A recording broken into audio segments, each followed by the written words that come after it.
más a su programa Resulta y Resalta. En esta sección de psicología hablaremos sobre la psicología cognitiva. Para ello presentamos a los siguientes compañeros, que es José de Jesús. Hola, ¿qué tal? Buenos días, compañeros. Un gusto nuevamente estar aquí con ustedes. Igual saludo al auditorio que nos escucha y nos ve a través de estos medios. Sean bienvenidos a esta sección de psicología donde hablaremos acerca de la psicología cognitiva. Hola, ¿qué tal? Muy buen día. Pues bueno, la psicología cognitiva surge en la década de los 50 como contraposición al conductismo y es una rama de la psicología que se enfoca en el estudio de los procesos mentales y cognitivos, donde incluye la percepción, la atención, memoria, pensamiento, lenguaje y resolución de problemas. También se basa en la idea que nuestros procesos mentales influye en nuestra conducta y en cómo la interpretamos la información en el entorno. También se centra en entender cómo adquirimos, la procesamos y almacenamos información para tomar decisiones y resolver nuestros problemas. También examina a las personas, percibimos organizaciones y representamos mentalmente el mundo, en cómo usamos el lenguaje para comunicarnos y cómo la resolvemos, los desafíos cognitivos a los que enfrentamos en la vida cotidiana. Los psicólogos utilizan una variedad de métodos de investigación, donde incluyen los experimentos de laboratorio, estudio observacionales y técnicas de neuroimagen. Así, examinan los procesos mentales y cognitivos. A partir de estos estudios se desarrollan teorías y modelos explicativos sobre cómo funcionan estos procesos y cómo fluyen en la comunidad humana. Se enfocan en varios elementos relevantes con los que son fundamentales para comprender los procesos mentales y cognitivos, tales como la percepción, la atención y la memoria. La percepción estudia cómo percibimos al mundo a través de los sentidos, cómo organizamos y procesamos la información sensorial y cómo interpretamos los estímulos en el entorno. La atención se refiere a la capacidad de enfocar la conciencia a estímulos específicos mientras se ignoran otros, cómo dirigirnos, controlar nuestra atención. La memoria es el proceso mediante el cual codificamos, almacenamos, recuperamos la información, cómo se enfocan los recursos, cómo se almacenan en la mente y cómo se recuperan para cuando los necesitas. Bueno, también podemos rescatar otros tres elementos que utiliza la psicología cognitiva, y pues en el cuarto lugar podemos tener lo que son los pensamientos y la resolución de problemas, ¿no? Y pues esto implica el procesamiento de información en nuestra mente y también la manipulación de representaciones cognitivas y gráficas que nos van a permitir tomar decisiones o razonamientos para posteriormente poder resolver los problemas que se nos puedan presentar de manera cognitiva, ¿no? Otro elemento, y se podría decir que es de los primordiales, pues es el lenguaje. ¿Por qué? Porque a través del lenguaje, pues esto va a implicar, pues ahora sí que es una función fundamental de la cognición humana, ya que a través del lenguaje podemos examinar cómo adquirimos y utilizamos esto para poder para producir oraciones, para darle un significado a oraciones, palabras o a signos gramaticales, ¿no? Y por último tenemos lo que es el procesamiento de la información, que es o implica o abarca, que se basa en el enfoque del procesamiento de la información, ¿no? Y aquí ponemos como ejemplo que la mente humana puede ser algo parecido, similar a lo de un procesador de una computadora, ¿no? Así como la computadora adquiere la información, la procesa, la codifica, la examina, la almacena y la recupera en el momento que se requiera. Así nuestra mente humana sigue este mismo esquema, donde adquiere la información, la examina, la codifica, la almacena y cuando la requiere, pues la trae a la memoria, ¿no? Es muy importante también resaltar que la psicología cognitiva pues ha ganado campo en varias ramas de la psicología. Está la psicología clínica, la del desarrollo, la psicología aplicada, pero sin duda creo que un pilar fundamental en la que ha sido aplicada pues es en la educación, ¿no? Ya que esta nos permite, de forma general, nos va a permitir ver de mejor manera cómo es el método de aprendizaje. También nos va a ayudar a tratar trastornos mentales y pues por último nos permite conocer cómo trabaja la mente de manera general.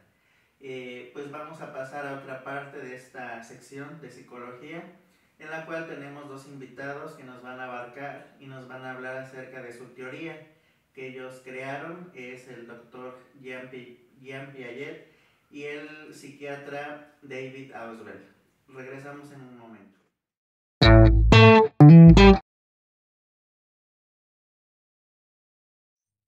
Hola, ¿qué tal? Sean bienvenidos a su espacio favorito.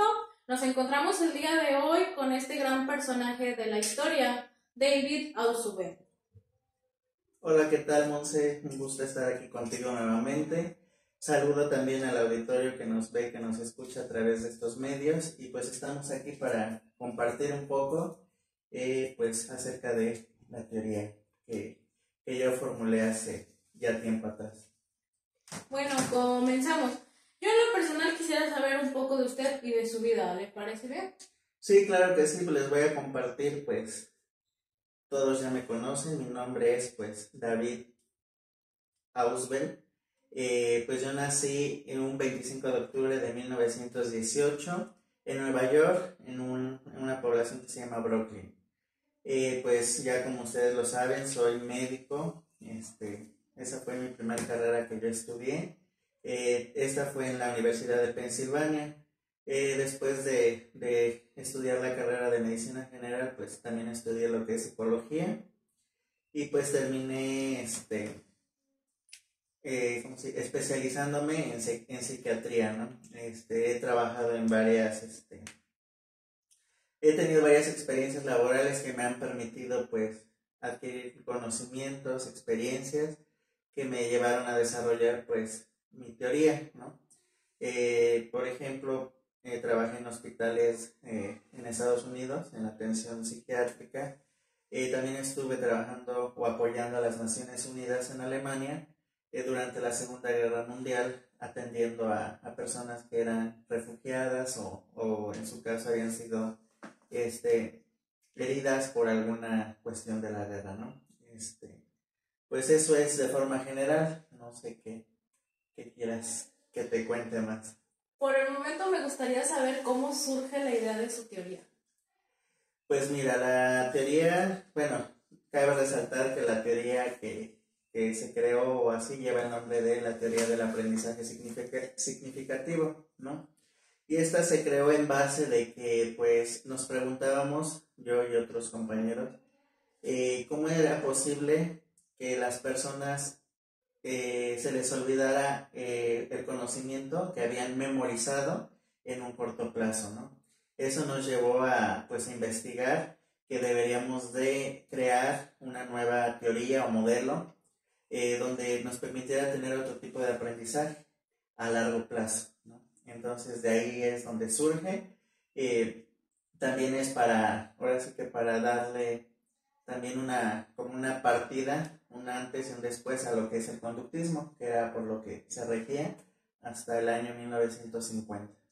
Ok, y bueno, en sí, ¿qué es el aprendizaje significativo? Pues el aprendizaje significativo es aquel aprendizaje que se da mediante el aprendizaje previo que ya tenemos, ¿sí? ¿Qué quiere decir esto? Pues el aprendizaje significativo se da cuando hacemos una relación entre conceptos que ya tenemos y en base a ahí adquirimos nuevos conocimientos o nuevos aprendizajes y los unimos entre sí, ¿sí? Y que esto nos va a permitir pues darle, no sé, solución a ciertos problemas o tener una idea clara de algún tema o algo, ¿no? Vuelvo a repetirlo, el aprendizaje significativo es el que se da con los conocimientos que ya se tienen previos. Es el nuevo aprendizaje que se da mediante esto. ¿Me podría nombrar algún ejemplo? Bueno, para eso vamos a rescatar, por ejemplo, que hay dos tipos de aprendizaje, el memorístico y el receptivo, ¿no?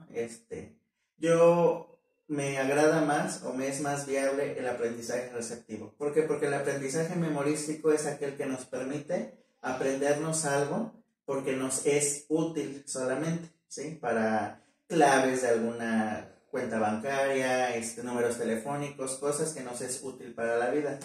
Más sin en cambio el aprendizaje receptivo es parecido al significativo porque es aquel aprendizaje que recibimos mediante un medio, ¿no? En este caso, pues en el aula es aquel aprendizaje que recibimos por medio de lo que los maestros pues nos comparten, diagramas, etcétera, ¿no? Muchas cosas nos pueden dar como una idea de nuevos aprendizajes.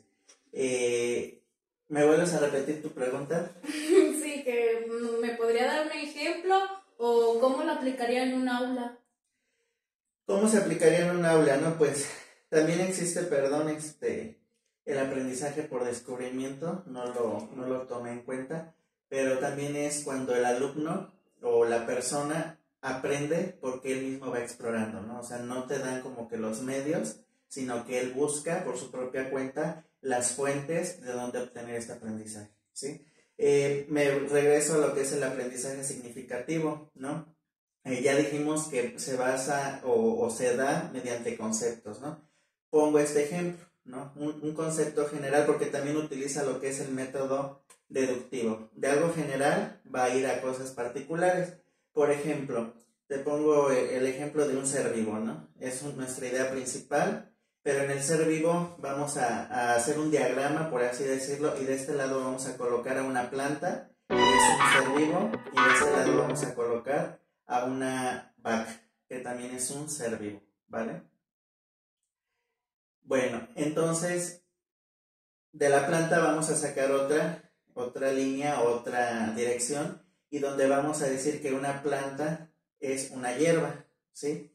Y de este lado pues tenemos lo que es la vaca. Entonces la vaca, ¿qué hace? Pues consume la hierba, ¿no? Entonces vean cómo de un concepto tan básico que es el ser vivo podemos tener diferentes tipos de aprendizajes o nuevos aprendizajes, que en este caso estamos hablando de una planta y de un animal y su forma de consumir y de que la planta le aporta a esta especie pues el alimento requerido, ¿no?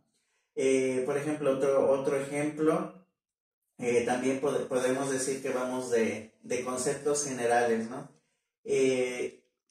Por ejemplo, sabemos que yo tengo un perro, ¿no? Y yo sé que el perro pues tiene 4 patas, 2 orejas, tiene la capacidad de ladrar, etcétera, ¿no? Más sin en cambio, pues sé que hay perros negros, blancos, cafés y todo. Entonces, de ese concepto general sé que dentro de ese grupo, pues voy a encontrar, aunque todos son diferentes, tienen las mismas capacidades o tienen muchas cualidades entre sí, ¿no? Entonces, esos son aprendizajes significativos. ¿Por qué? Porque en base a un concepto estamos creando nuevos aprendizajes, pero todo va unido entre sí.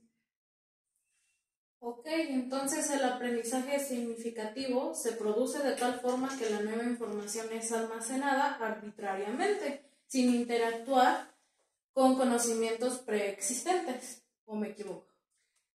Pues sí se va dando y se va guardando, como tú dices, inconscientemente probablemente se puede dar así.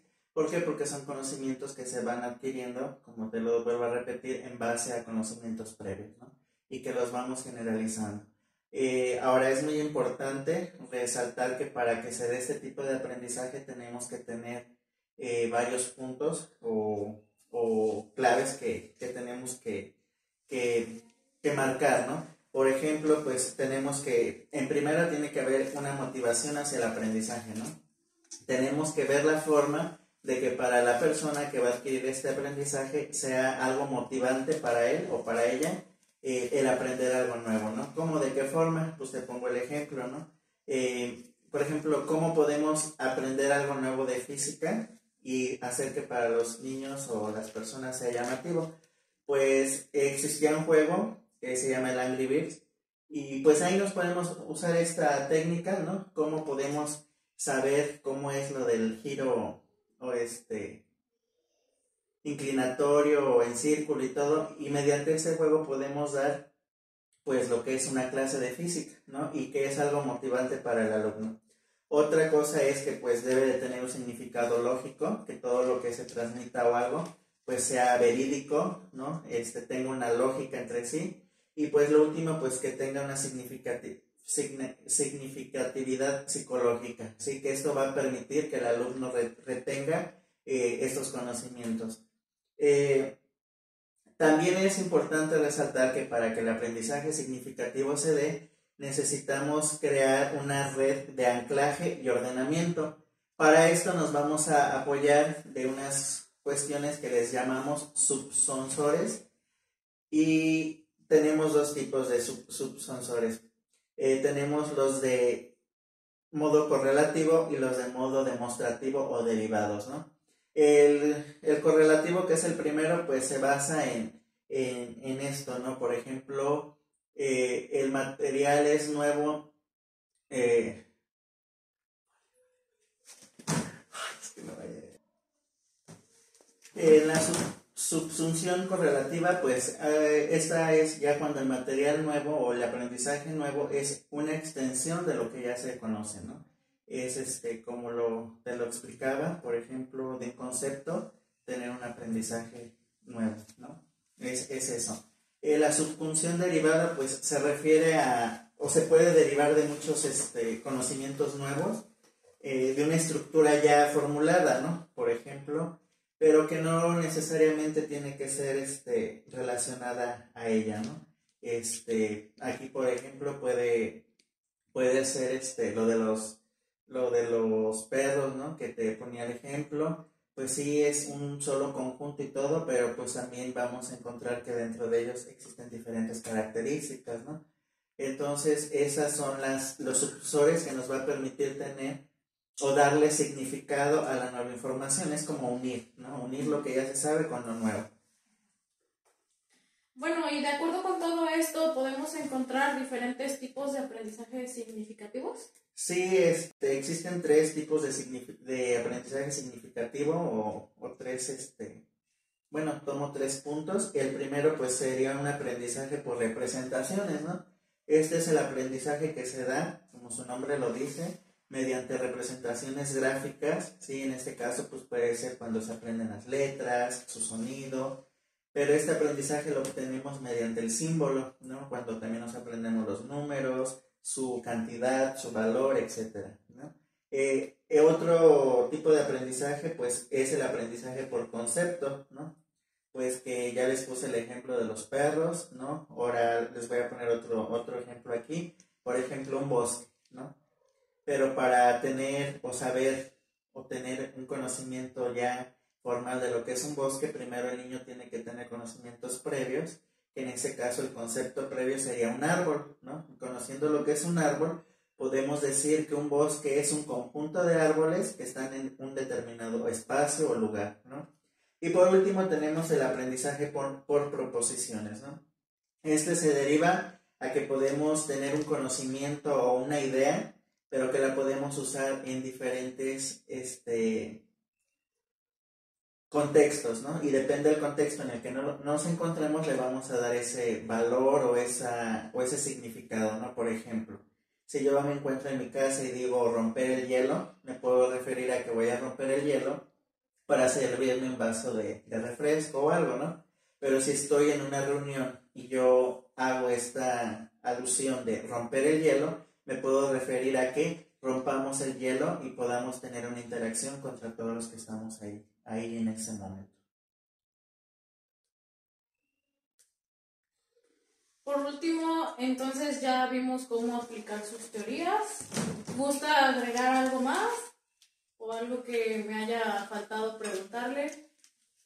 Pues también es importante resaltar que también dentro de mi teoría se dio lo que son los mapas conceptuales, ¿sí? Y se dio como un material estratégico que nos va a ayudar a esto, ¿no? Un mapa conceptual, pues vemos como de una idea general podemos sacar mucha información que en sí va relacionada, ¿no? Y por ejemplo hay que resaltar también que es muy importante la presencia del docente frente al grupo, sin duda alguna es imprescindible para que se dé este tipo de aprendizaje.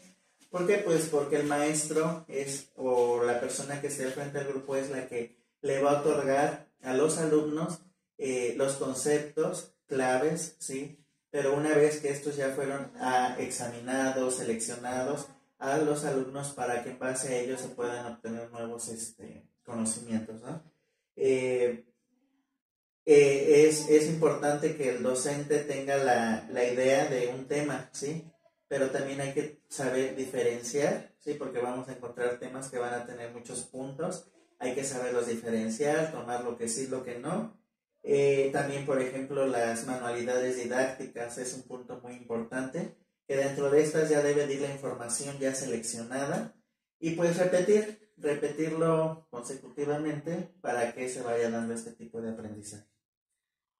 Ok, bueno, de acuerdo a esto, yo ya generé mi propia conclusión. ¿Me puede decir si estoy bien o estoy mal? Para lograr el objetivo necesitamos buscar una motivación y captar la atención del aprendiz. Puede ser con problemas, con una solución o paquetes didácticos. Y juegos también de simulación, como creo que ya lo mencionó, que tienen como objetivo duplicar las características y comportamientos propios de un sistema real. ¿Correcto? Así es, sí, tienes una idea clara de lo que es.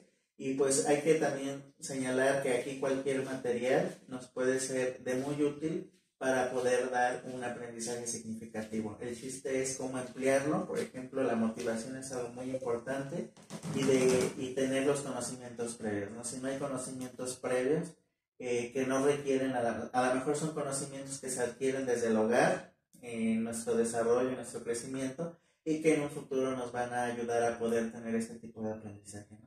Cabe recalcar que aunque sea un aprendizaje significativo como tal, lo vamos a ir guardando también en la memoria.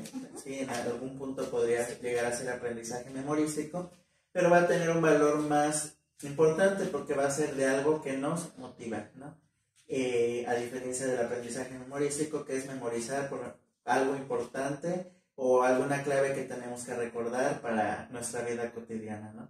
Pues eso sería todo. No sé si tengas algo más que agregar. No, al parecer ya terminamos. Le agradezco demasiado por haber participado en este espacio. Y pues buenas noches. Buenos días. No, les agradezco a ustedes la invitación y pues igual a la audiencia que nos escucha, pues les deseamos que tengan una buena tarde, noche, a la hora que lo estén viendo. Hasta luego. Hasta luego.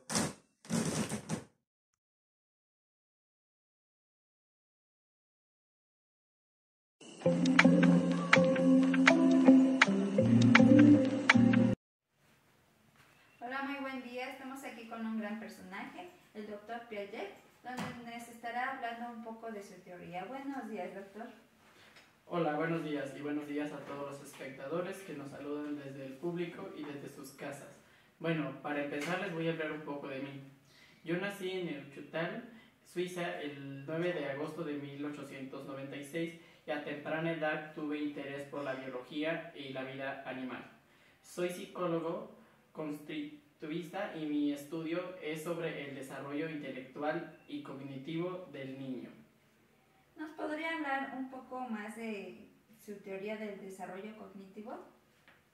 Claro, para empezar, la visión que tengo sobre el desarrollo cognitivo se da desde el enfoque constructivista, es decir, el conocimiento se da por adaptaciones continuas, donde el sujeto va a interactuar con el medio con fin de construir y reconstruir esquemas mentales y conocimientos pasados, ahí donde en parte del desarrollo cognitivo y el tiempo de un determinante esencial en la construcción de dichos conocimientos.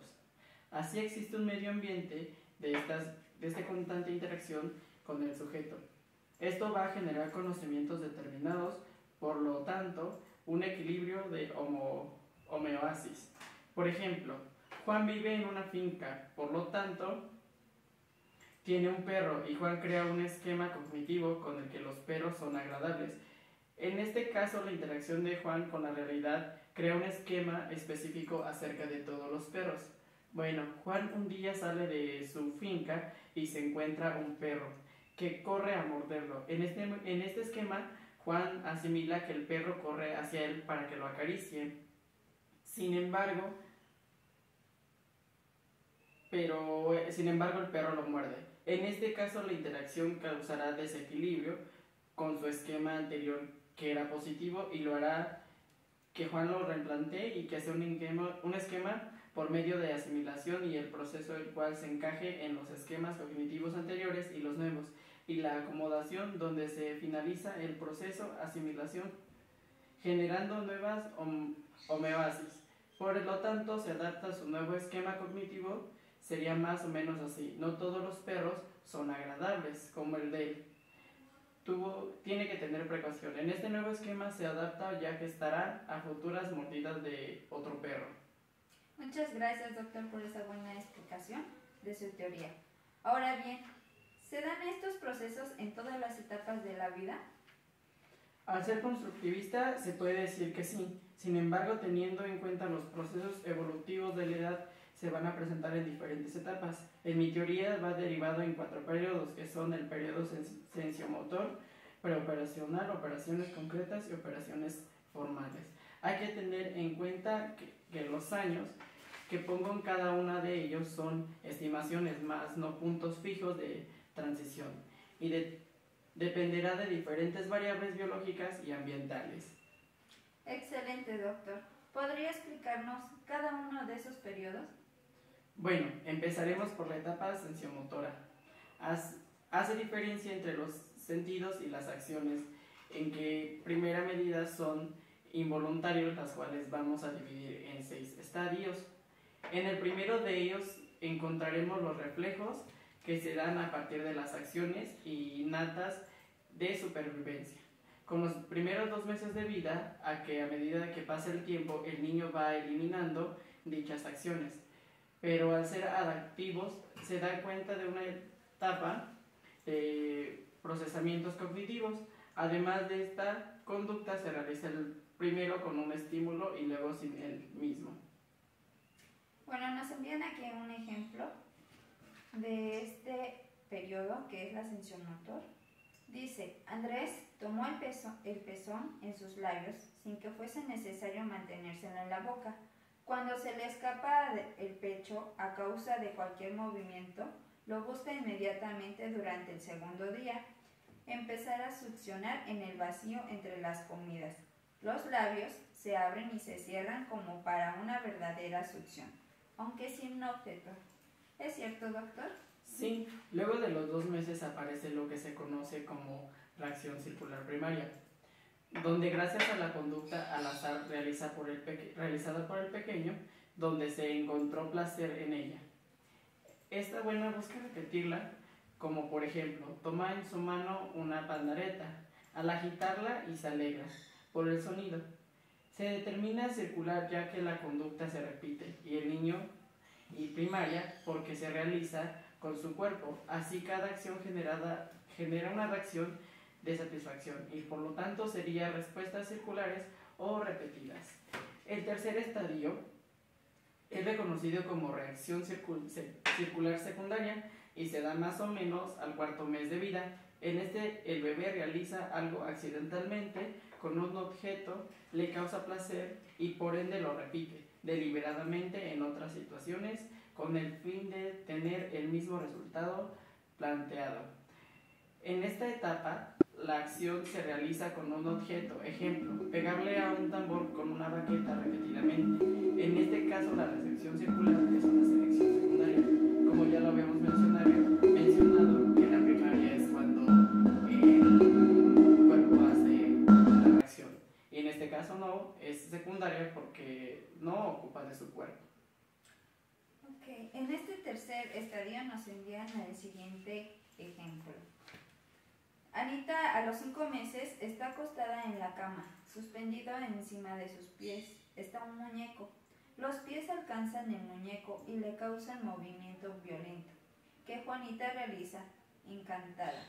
Luego mira su piel inmóvil y vuelve a empezar cuando intenta dar una patada y fracasa y vuelve a hacerlo muy despacio hasta lograrlo.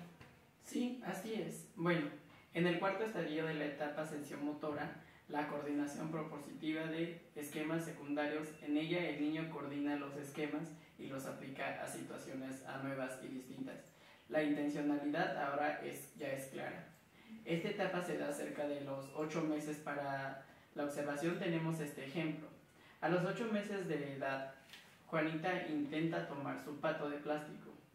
Yo lo tomo y ella también lo toma. Simultáneamente ella sostiene su pato con la mano derecha y con la izquierda aparta mi mano, repitiendo el experimento de tomar la cola del pato y vuelve a apartar mi mano.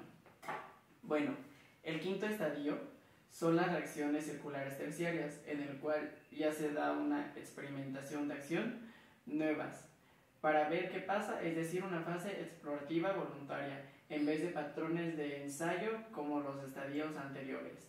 Es decir, esto ya se va aparte de la experimentación y no de algo ensayado, algo que ya se hizo.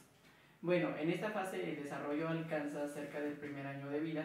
Se puede explicar mediante el siguiente ejemplo. A la edad de 14 meses, Luis juega con una caja aplanada, voltea y frota la caja, tratando de recoger la caja. Presiona accidentalmente sobre el borde y se sorprende al ver que ésta se levanta. Entonces experimenta para ver, accionando la caja en varios puntos de intención variable. Descubre que cuando lo hace en el centro de la caja no se levanta, lo que sí sucede por el contrario si presiona los bordes. Asimismo, la última fase da soluciones mentales que aparecen cerca de los 18 meses de edad, por donde se interiorizan acciones que empezaban a dar conductas guiadas por representaciones simbólicas que no expresan netamente las acciones determinadas. Se puede ejemplificar con la siguiente observación. El siguiente ejemplo que nos envían dice que al año y 4 meses de edad, Luis recibe una caja de fósforos donde ha metido una cadena. La caja tiene una abertura de unos 3 milímetros. Inicialmente mete un dedo y tantea buscando la cadena, pero fracasa. Luego mira la abertura y abre y cierra su propia boca. Al principio un poco y después cada vez más. Al abrir su propia boca, expresa su deseo de agrandar la abertura de la caja. Mete el dedo y lo abre. Bueno, por lo tanto, y siguiendo la base del constructivismo, vemos que a partir del cambio del esquema cognitivo por medio de la asimilación y la acomodación, el niño va adquiriendo nuevos conocimientos que le permiten adaptarse con este. Tener un desarrollo cognitivo a lo largo de diferentes etapas y edades del ciclo de vital. Estas serían características más importantes según la etapa. Muchas gracias, Dr. Pellet. Ahora bien, ¿existe dentro de esta etapa otro tipo de características cognitivas en los niños?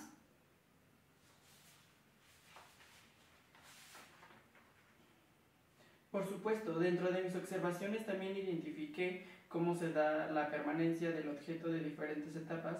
Esto significa que un objeto sigue experimentando independientes que se vean o no se vean en cada uno de los estadios de la etapa sensomotora. Se presentan cambios en la búsqueda de un objeto, desde empezar a buscarlo cuando se alcanza hasta interiorizar e imaginar dónde se encuentra. Hola, SN, hola, ven acá, papá. Sí, ya te vi, gordo. ¿Dónde estás, papá? ¿Dónde estás? Esto es imposible. Te escucho, pero no te veo. ¿De veras se fue? Acá está. ¿Cómo rayos le haremos? Yo creí que sí habíamos desaparecido. No me habían sacado los... Gracias. Vete a la mitad de mi oración.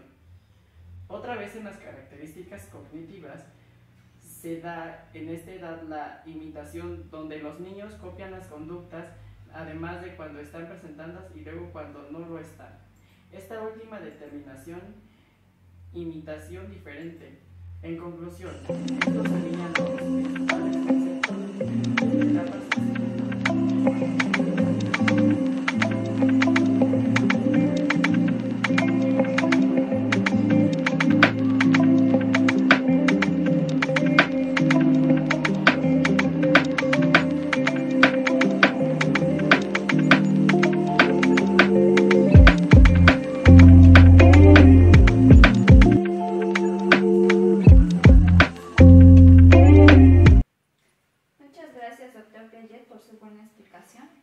Ahora bien, ¿nos puede explicar sobre su segunda etapa preoperacional?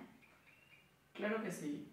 El desarrollo sensorio-motor se da la etapa de operaciones que se caracterizan por la aparición de representaciones mentales y símbolos a nivel cognitivo. Y esta aparece cerca del segundo año de vida. En esta etapa se van de situaciones, acciones, símbolos. Los cambios a nivel cognitivo se destacan. En esta etapa son los pensamientos preconceptual y pensamiento inductivo.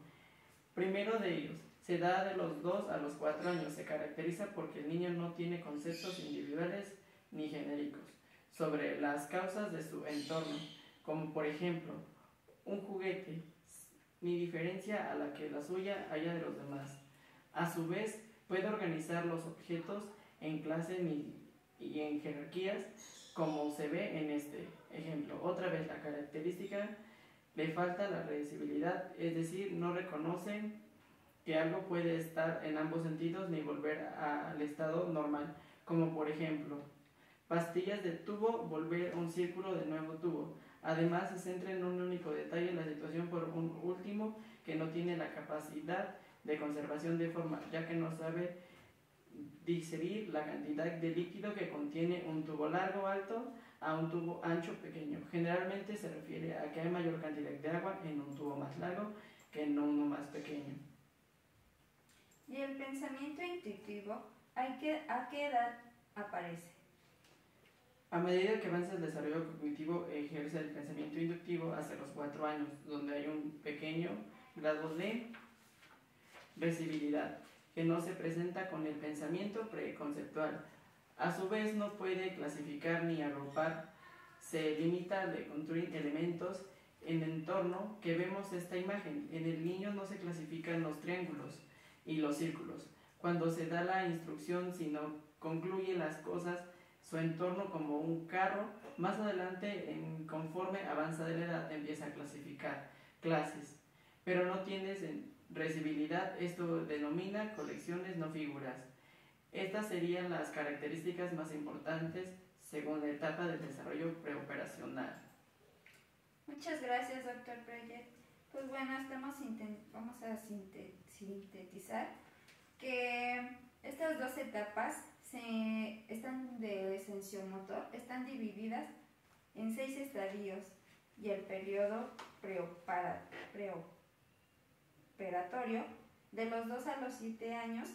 Vale la pena recordar que las edades son estimaciones más no directrices fijas y que dependen de diversos factores. Ahora, ¿nos puede explicar la tercera etapa? Ok, la tercera etapa es la operacional, operaciones concretas. Para esta etapa se destacan la mejora de capacidad de razonamiento lógico, aunque sigue estando vinculado con la realidad empírica, con quien dice lo que se ve, lo que es en esta etapa. El niño empieza a adquirir ciertas nociones a las que destacamos las siguientes. La conversación, ya que puede realizar tareas de conversación de líquido y de materiales. Ejemplo, si Juan de 9 años le entregamos 2 bolsas del mismo tamaño, una de ellas la transforma en una galleta, ¿qué diría? Que es la misma cantidad de material, independientemente de la forma en la que se haga. En esta etapa comprenden que las transformaciones no importan su edición ni situación. Estas nociones suelen darse primero hacia las sustancias y luego al peso, y por último el volumen de los objetos. La segunda noción es la clase, donde la caracterizan y la jerarquía ya puede ser asimilada. ¿Podría ilustrarnos acerca de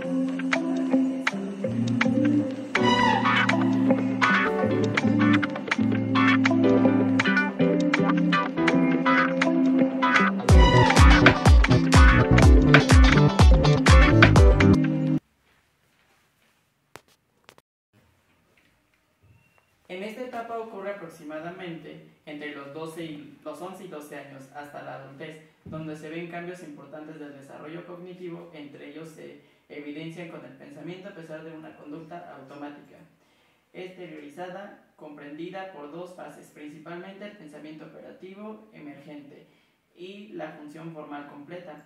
Para entenderlos hay que tener en cuenta que la etapa formal del pensamiento ya se puede deliberar, determinando posibles consecuencias, incluyendo el pensamiento a futuro, la formación de hipótesis y creando la teoría para resoluciones de problemas.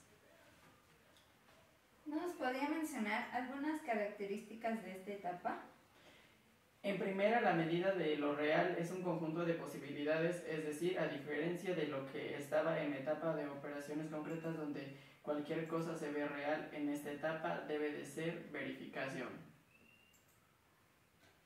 Le preguntamos, doctor Tellet, un ejemplo podría ser que un niño que acaba de perder una pérdida familiar, sus padres le dicen que su familiar está ahora en el cielo. ¿Podrían los niños en esta etapa no formal entenderlo literalmente?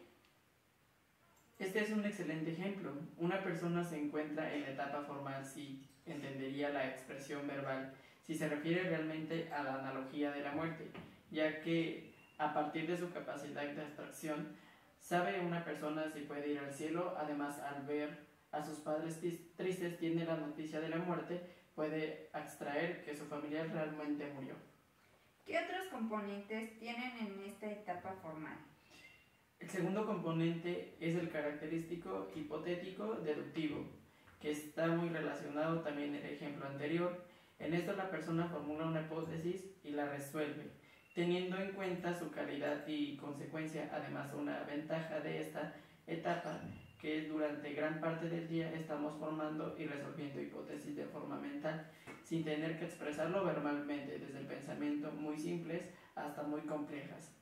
Esto que menciona a nivel verbal es muy interesante. ¿Tiene que ver el aspecto verbal en la formación de nuestro pensamiento?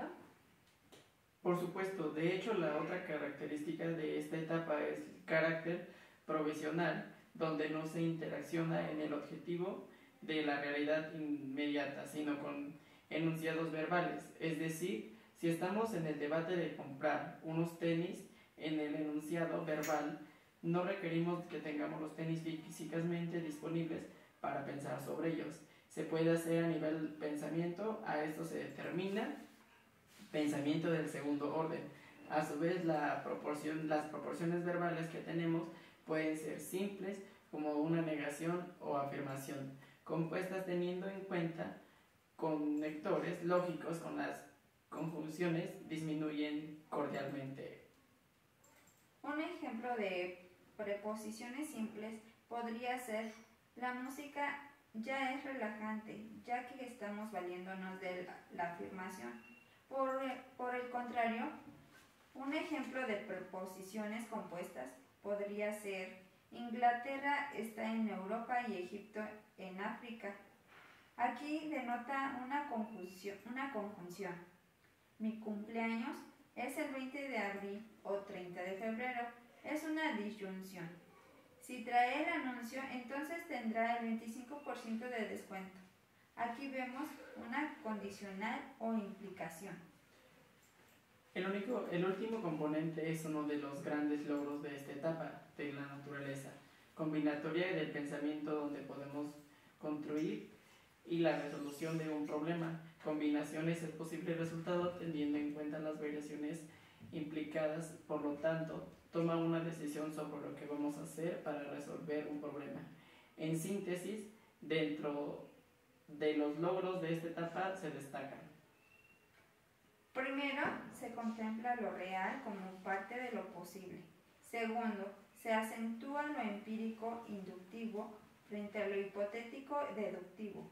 Tercero, se depura el pensamiento proposicional. Cuarto, se acentúa la diferencia entre inteligencia práctica y especulativa. Quinto, se incrementa la cantidad y calidad de las estrategias de procesamiento. Sexto, se potencia y acentúa el análisis crítico frente a las percepciones globales. Octavo, se depura y da carácter sistemático al método de análisis. Noveno, se desarrollan y amplían las posibilidades combinatorias del pensamiento. Noveno, se da la integración de las dos formas de pensamiento reversible y la compensación y reciprocidad. Y el décimo, se consolidan y solidifican los periodos, subperiodos y estadios o etapas anteriores.